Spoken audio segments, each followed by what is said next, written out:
November 6, 1944, 28,000 feet above Acma, Germany. Captain Chuck Yeager gripped the control stick of his P-51 Mustang, watching as 5 silver streaks tore through the bomber formation ahead. No propellers, no visible engines, just aircraft moving at impossible speed. The Messerschmitt. Mi-262 jets sliced through the air like bullets, appearing and vanishing before American gunners could track them. In less than 8 seconds, 2 B-24 Liberators exploded into fireballs, their crews never knowing what hit them. Yeager had heard the rumors circulating through every ready room in the 8th Air Force, whispers about German wonder weapons that could fly at 540 miles per hour, jets without propellers that outran everything America had in the sky. Most pilots dismissed it as propaganda, German desperation meant to scare them. But Yeager was watching it happen right before his eyes, and every principle of aerial combat he'd learned pointed to one terrifying conclusion. The Germans had a 126-mile-per-hour advantage over his Mustang. The mathematics of aerial warfare were being rewritten at jet speed, and for the first time since D-Day, American bomber crews faced a weapon they couldn't fight. German jet technology had leapfrogged everything the Allies possessed, threatening to reverse 6 months of hard-won air supremacy over the Reich. But in the next 17 minutes, Chuck Yeager would discover something that would change everything. A vulnerability hidden in the Mi-262's revolutionary design that would transform American fighter tactics. What he was about to learn wouldn't come from a textbook or a briefing room. It would come from observation, instinct, and the kind of split-second decision that separated fighter aces from dead pilots. The summer of 1944 had belonged to the Allies. After D-Day in June, American and British forces had established air supremacy over Europe. The 8th Air Force flew 1,000 bomber raids in broad daylight, something unthinkable just a year earlier.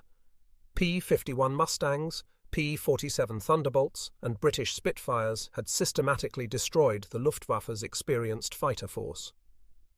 By October 1944, the United States Army Air Force had more than 2,000 fighters escorting bomber formations over Germany. The Luftwaffe could barely scrape together 500 operational fighters to defend the Reich. American pilots flew with confidence born from months of victories. They owned the sky. Chuck Yeager embodied that confidence. At 21 years old, he'd already established himself as one of the most aggressive fighter pilots in the 357th Fighter Group. Born February 13, 1923, the son of a West Virginia natural gas driller, Yeager had joined the Army Air Corps in September 1941 as a private, working as an aircraft mechanic before being selected for flight training in 1942. He won his wings and graduated as a flight officer on March 10, 1943. His squadron mates called him a natural.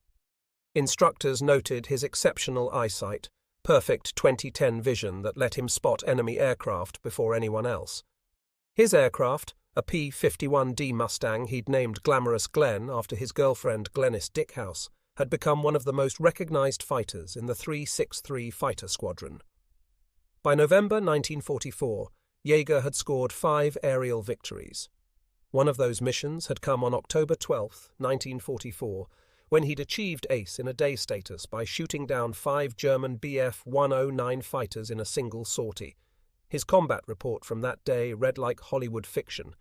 He'd spotted a formation of German fighters, attacked with the sun at his back, and systematically destroyed 5 aircraft in less than 10 minutes. 2 German pilots bailed out immediately when they realized Yeager had perfect firing position. The third took strikes all over the cockpit. The fourth's fuselage split open and exploded.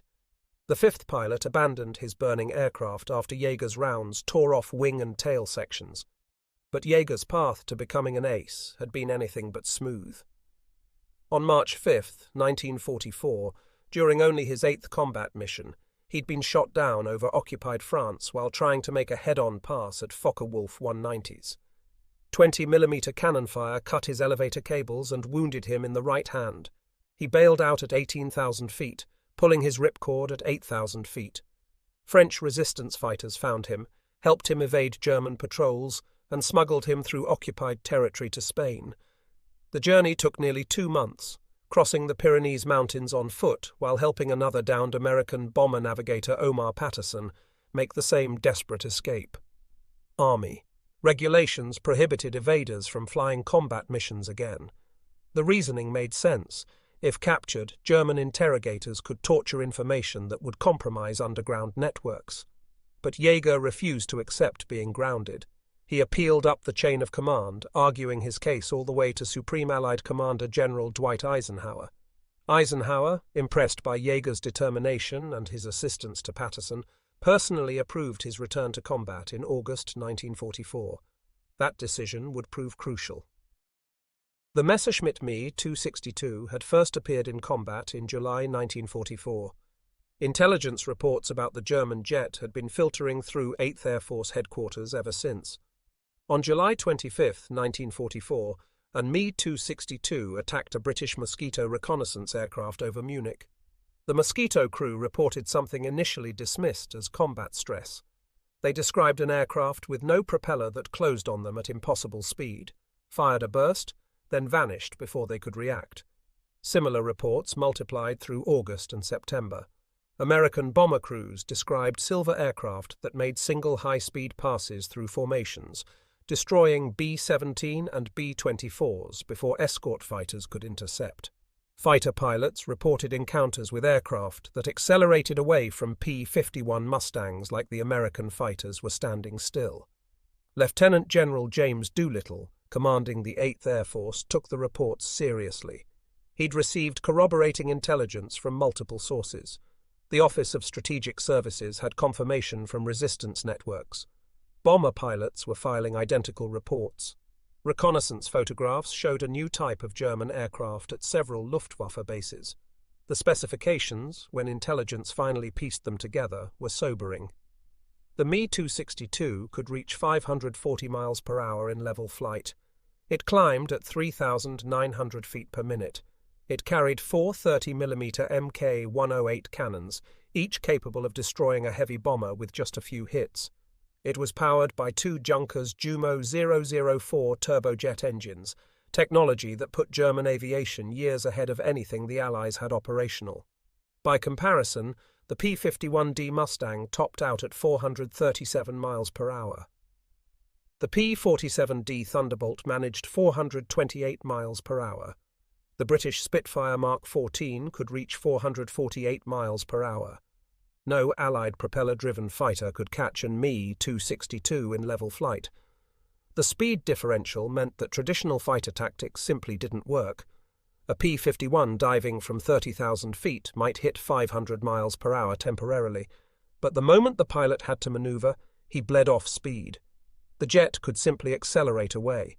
Even worse, the Me 262's armament made it devastating against heavy bombers. Each 30mm cannon shell weighed more than half a pound and contained high explosive. A single hit could blow the wing off a B-17. 3 or 4 hits could break a bomber in half. Me 262 pilots developed a tactic of making high-speed passes from behind and above, firing 2-second bursts, then diving away before escort fighters could react. In those 2 seconds, a skilled Me 262 pilot could destroy 1 bomber and damage 2 more. By October 1944, German jet fighters were averaging 1 bomber destroyed per sortie. Bomber crews began calling the Me 262's deathbirds. The psychological impact was enormous. American bomber crews who'd grown confident now faced a weapon they couldn't defend against.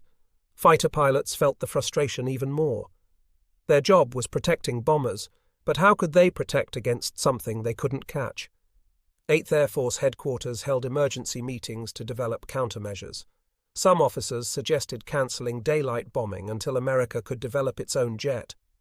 The Lockheed P-80 Shooting Star was in development, but wouldn't be ready until 1946.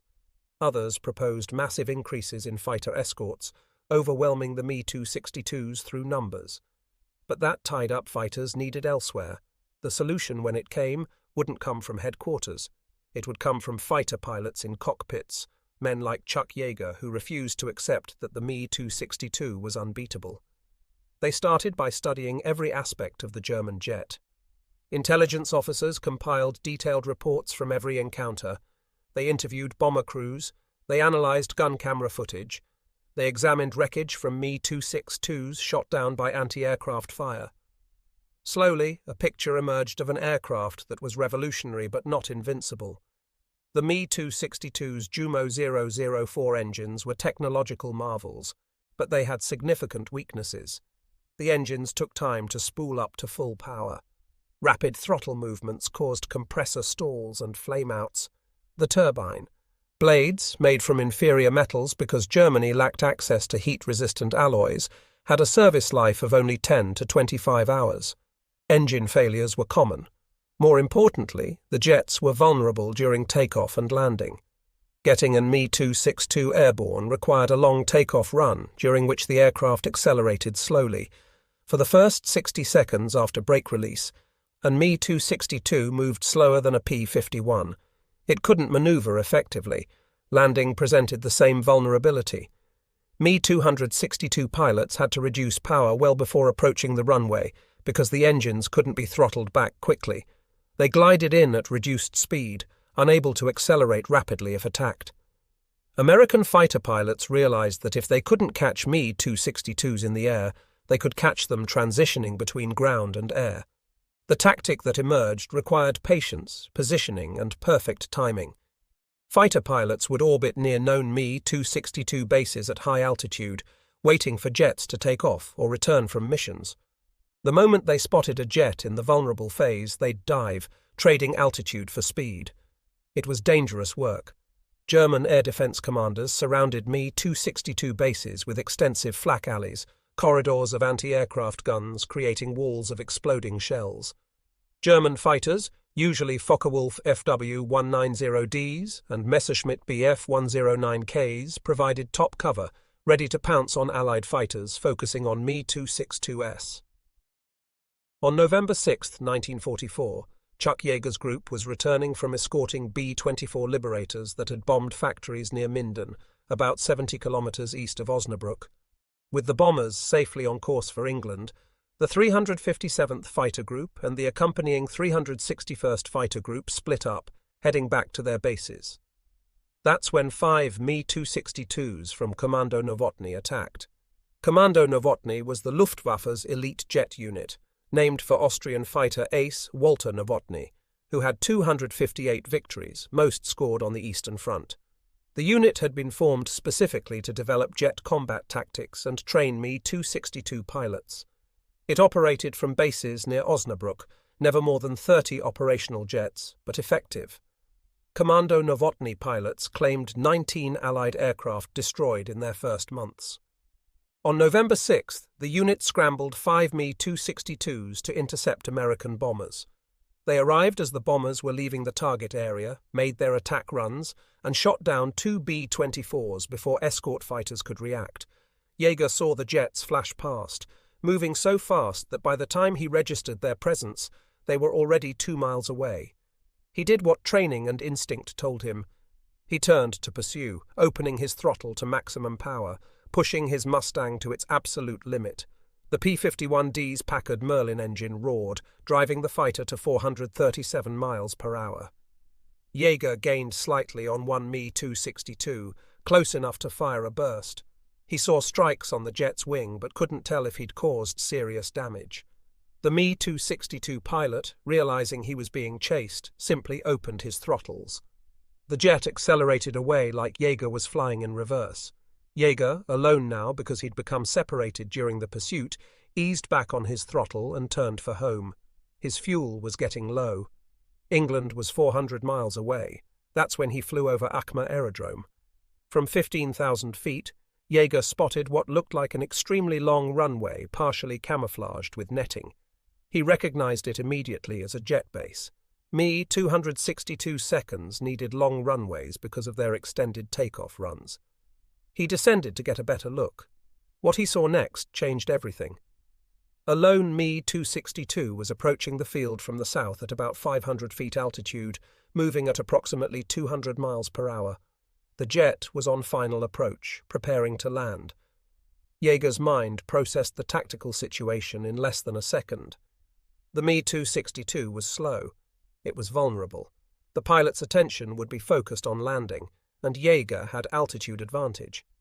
He made his decision without hesitation.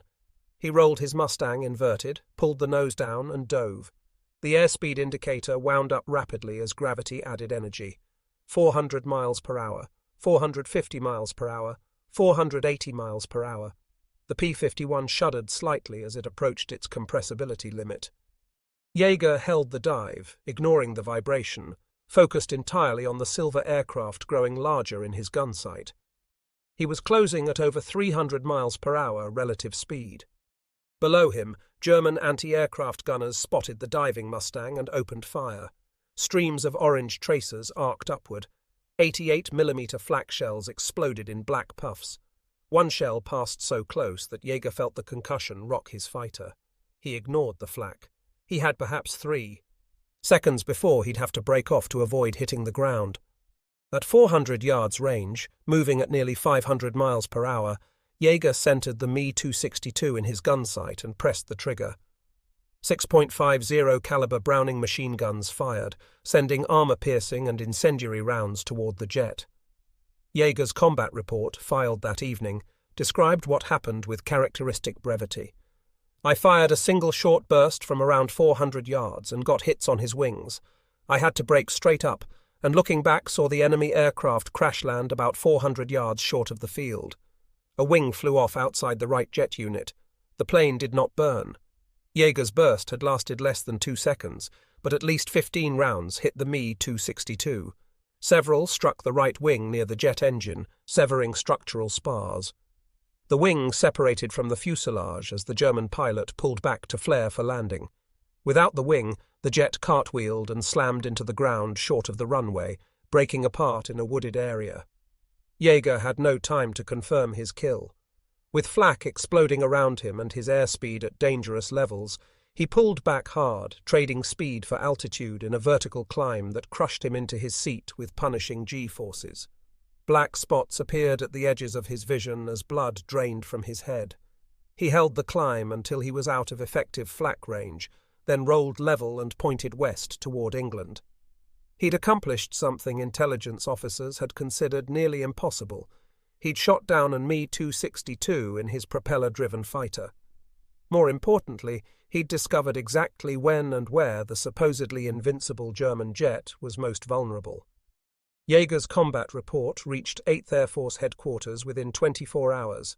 Intelligence officers read it with intense interest. Fighter group commanders studied every detail. Within days, the report was being distributed to every fighter squadron in England. The tactical implications were clear. Me-262s could be shot down. The key was catching them during takeoff or landing when they were slow and unable to use their speed advantage. 8th Air Force headquarters issued new tactical directives based on Yeager's kill. Fighter groups were ordered to maintain patrols over known Me-262 bases. Pilots were instructed to orbit at high altitude, conserving fuel while watching for jets taking off or returning. When a jet was spotted in the landing pattern, fighters would dive, using gravity to exceed their normal top speed. The tactic was formalized with the name rat catching by pilots who compared it to a cat waiting for a rat to emerge from its hole. German commanders understood the threat and responded by increasing flak defenses around jet bases. They positioned experienced fighters to provide top cover, but the fundamental vulnerability remained. Physics dictated that jets needed long runways and extended takeoff runs. The Jumo 004 engines required careful power management that prevented rapid acceleration. Other American pilots quickly replicated Yeager's success. On October 7, 1944, just 1 day after Yeager's kill, First Lieutenant Urban Drew of the 375th Fighter Squadron, 361st Fighter Group, shot down 2 Me-262 seconds in a single mission, both caught during takeoff from Acma Aerodrome. Drew spotted the 2 jets beginning their takeoff run from 15,000 feet.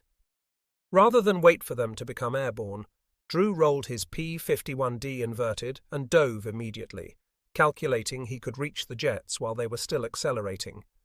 His wingman, 2nd Lieutenant Robert McCandless, followed him down.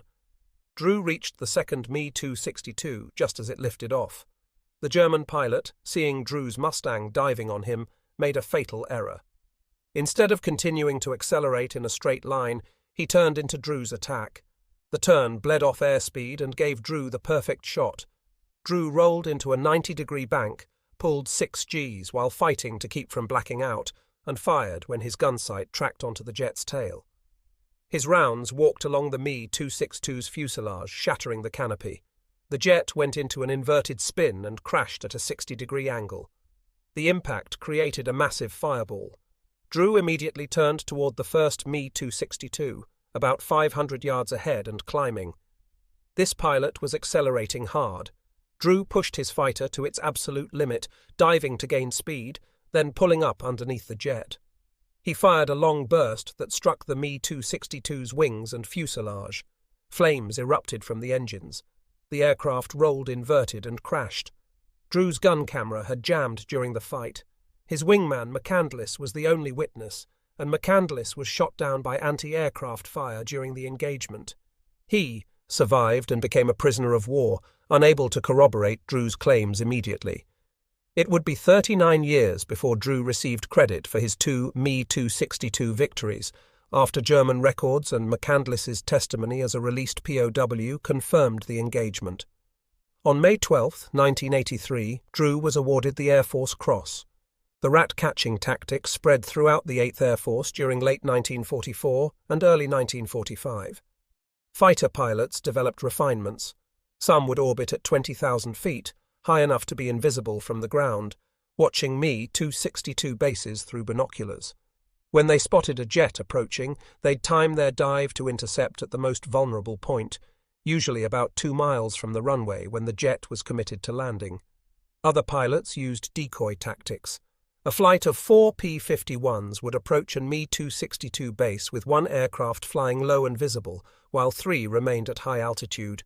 German jet pilots, seeing what appeared to be a lone fighter, would scramble. The moment the Me-262s began their takeoff run, the 3 high-altitude Mustangs would dive. On February 25, 1945, Mustangs from the 55th Fighter Group executed the most successful rat-catching mission of the war. A full squadron of P-51s arrived over Giebelstadt Aerodrome just as an entire staffel of Me-262s was beginning to take off. The German jets were lined up on the runway, taking off in sequence with about 30 seconds between aircraft. The American pilots couldn't believe their luck. They dove in waves, each selecting a target. In less than 5 minutes, they destroyed 6 Me-262s, 3 on the ground while taxiing, 3 in the air during takeoff. Not a single American fighter was lost. The psychological impact of rat-catching extended beyond immediate tactical success. Me-262 pilots, who'd grown confident from months of untouchability, now faced danger every time they approached their home bases. They knew American fighters might be orbiting overhead, invisible, waiting. Some German jet pilots refused to land at their assigned bases if they spotted American fighters anywhere in the area. They'd divert to alternate airfields, sometimes flying an extra 100 miles. This forced Me-262 units to disperse across multiple locations, reducing operational efficiency. The Luftwaffe tried desperate countermeasures. They established dedicated fighter wings to protect jet bases, keeping FW-190Ds and BF-109Ks on constant alert. They installed hundreds of additional anti-aircraft guns, creating flak alleys so dense that attacking American fighters had to fly through walls of exploding shells. They experimented with night operations, having Me-262s take off and land in darkness. None of these measures fully countered the rat-catching tactic. The statistical impact was devastating to German jet operations. Between October 1944 and April 1945, American fighters claimed 121 Me-262s shot down in aerial combat. British fighters accounted for another 22. The vast majority occurred during takeoff, landing, or in the traffic pattern near Me-262 bases. In the same period, Me-262S destroyed approximately 150 Allied aircraft, primarily bombers. Germany had built approximately 1,400 Me-262s by war's end, but never had more than 200 operational at any given time. The remainder were awaiting engines, lacking fuel, damaged and awaiting repair, or destroyed on the ground. Of the 200 operational jets, Fewer than 100 were available for missions on any given day because of maintenance requirements and fuel shortages. The Luftwaffe was losing Me-262s faster than they could be replaced. Even worse, they were losing experienced pilots.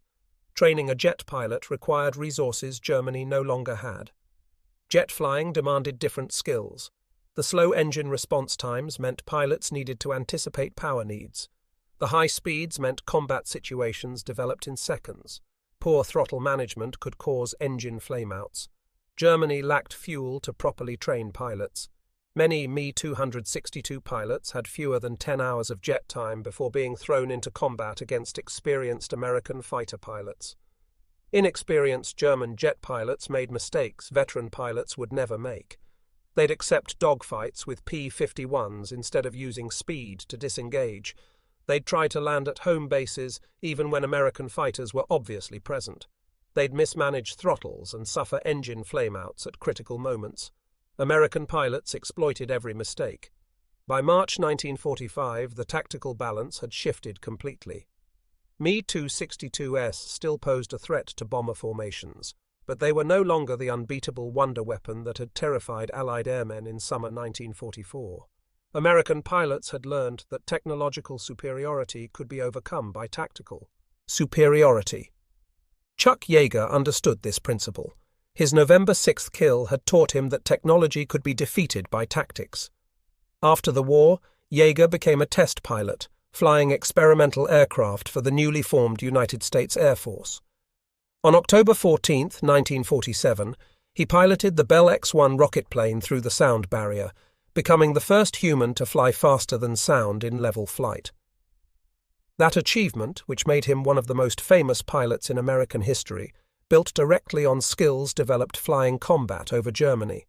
The ability to stay calm under extreme stress, make split-second tactical decisions, and push aircraft to their absolute limits while maintaining control. The Me-262 itself ended its operational career with the German surrender in May 1945. Approximately 1,400 had been built. Perhaps 250 saw actual combat. They claimed 542 Allied aircraft destroyed, though that number may be inflated by overclaiming common in aerial combat. Allied fighters and anti-aircraft guns destroyed an estimated 100 Me-262s in air-to-air combat, and another 200 on the ground. The remainder were either destroyed by retreating German forces or captured by advancing Allied armies. After the war, both American and Soviet forces captured intact Me-262s and shipped them back for evaluation. Test pilots from both nations flew the German jet, confirming what combat pilots had reported about its performance and limitations. American engineers studied the Jumo 004 engines, learning from their advanced design while noting the metallurgical compromises forced by Germany's lack of heat-resistant alloys. Several captured Me-262s survive today in museums. The Smithsonian National Air and Space Museum in Washington has one. The National Museum of the United States Air Force in Dayton, Ohio, displays another. These artifacts represent a pivotal moment in aviation history, when jet propulsion moved from laboratory curiosity to operational weapon. They also represent the moment when American fighter pilots learned that courage, skill, and tactical innovation could overcome technological disadvantage. Chuck Yeager flew 64 combat missions in World War II and was officially credited with destroying 11.5 enemy aircraft in aerial combat, plus another 11 aircraft destroyed on the ground during strafing missions. The half credit came from a shared victory where another pilot also hit the same enemy aircraft. His Me-262 kill on November 6, 1944, stood as one of his most significant achievements, though it was later overshadowed by his sound barrier breakthrough. Yeager continued flying for the Air Force until his retirement in 1975 as a brigadier general. He remained active in aviation until shortly before his death on December 7, 2020, at age 97. His autobiography, published in 1985, devoted several pages to describing the Me-262 encounter, emphasizing the importance of recognizing enemy vulnerabilities rather than being intimidated by superior technology. The story he told remained consistent across 50 years. He'd been curious about the jet base, descended to look, spotted the Me-262 landing, and decided in a split second to attack. Unsportsmanlike, he admitted, but what the hell? They were trying to kill American bomber crews, and he was trying to kill them first. Urban Drew, the first pilot to shoot down 2 Me-262s in one mission, lived until 2013. He flew a full career in the Air Force, retiring as a major. He received his Air Force Cross in 1983 at a ceremony attended by several other pilots who'd shot down German jets. He spent the remainder of his life speaking at aviation events, always emphasizing the same lesson Yeager taught. Tactics mattered more than technology. The final statistics tell the story. Germany produced approximately 1,400 Me-262s between 1944 and 1945. Allied bombing destroyed about 500 on the ground before they could be used.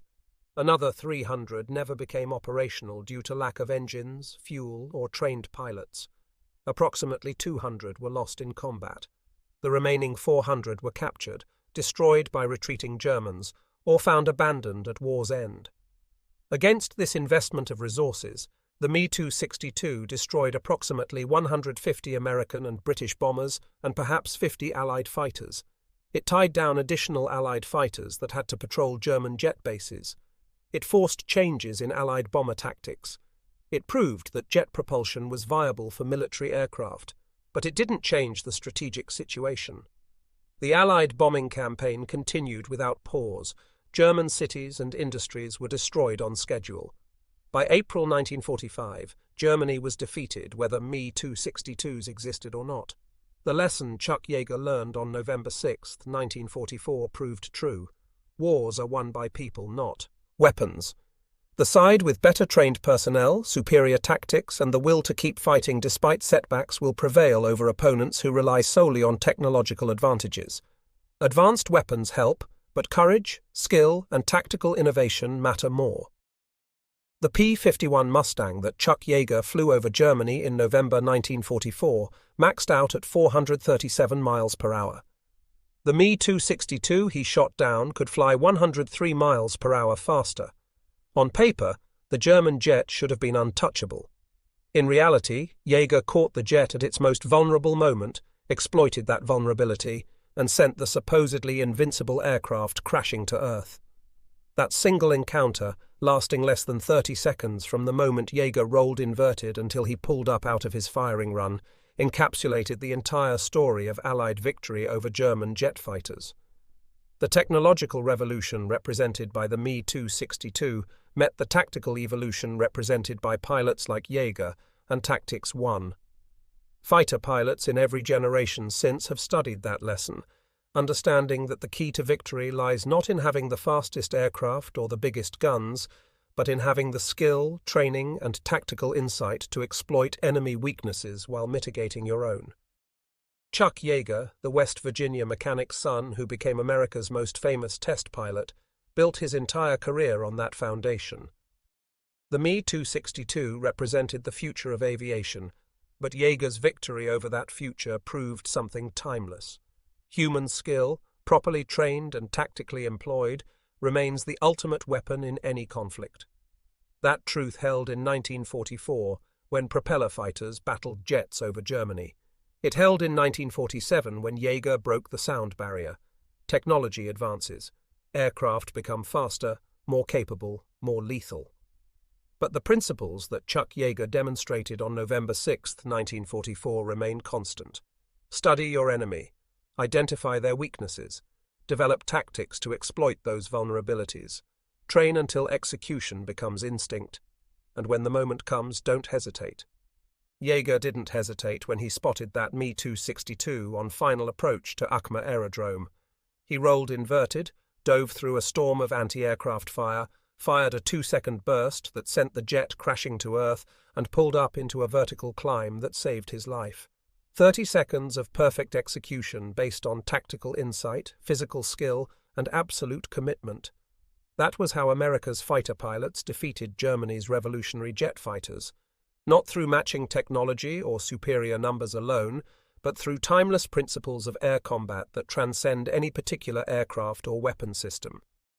The rat catchers of 1944 and 1945, men who patiently orbited German jet bases and dove on vulnerable Me-262s, wrote a chapter in military aviation that remains required reading for fighter pilots today. They proved that no weapon is invincible. They showed that tactical innovation can overcome technological disadvantage, and they demonstrated that courage, skill, and determination matter more than any measurable performance characteristic. Chuck Yeager's Me-262 kill stands as a testament to those principles. A 22-year-old captain from West Virginia, flying an aircraft slower than his opponent, achieved victory through perfect tactical execution at the one moment when his enemy was vulnerable. That victory, repeated by dozens of Allied pilots over the final months of World War II, ensured that Germany's technological breakthrough came too late to affect the war's outcome. The Me-262 was revolutionary, but the men who defeated it were simply better pilots flying better tactics, and in aerial combat that makes all the difference.